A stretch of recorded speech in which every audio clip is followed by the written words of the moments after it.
Tomlin. We will now hear from Hannah Kurland-Cohen, class of 2029. In 1776, delegates of the Second Continental Congress signed the Declaration of Independence. And in doing so, they not only announced the American colony's secession from Great Britain, but also proclaimed the founding principles of the American experiment: that all people are created equal, that all people hold certain unalienable rights, and that among these rights are life, liberty, and the pursuit of happiness. What did the Founding Fathers mean when they wrote that all people hold the right to pursue happiness? The historical record is unclear. I propose that the right to pursue happiness refers to the ability to make choices. Choices that benefit one's well-being, choices that lead to one's personal fulfillment. This is a high standard, and it is not one that the United States has always met.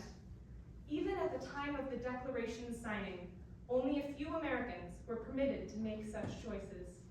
Most others, including Black Americans, women, and Native Americans, were not permitted the promise of the pursuit of happiness.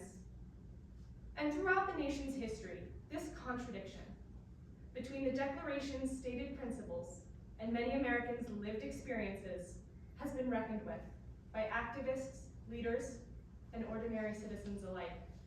And consequently, in social movement after social movement, Americans have successfully demanded that these principles become more than just ideals, and instead become political and social realities. One such challenge to, and eventual expansion of, America's guarantee of the pursuit of happiness came over 200 years after the Declaration's signing, with the passage of the Americans with Disabilities Act, or ADA. Prior to the passage of the ADA in 1990, individuals with disabilities in the United States faced widespread exclusion from many aspects of public life and were denied basic rights and opportunities available to others. And on paper, the ADA addresses this by prohibiting discrimination on the basis of disability in all areas of public life. But the ADA is about more than just prohibiting discrimination on paper. As Justin Dart Jr., a disability rights advocate, better known as the father of the ADA, put it, the ADA allows everyone an equal opportunity and responsibility to participate in producing the good life for oneself. In other words, by allowing everyone the same opportunities to live, work, and thrive, the ADA offers all citizens the option to choose how they live their lives.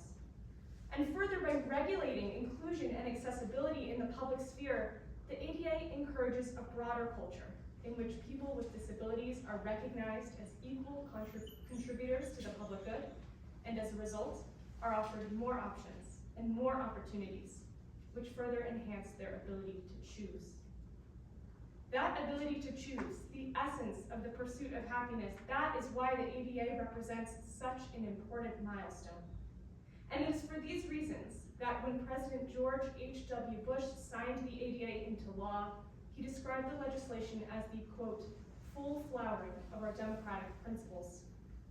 And to be sure, challenges remain in fulfilling the Declaration's promise of the pursuit of happiness.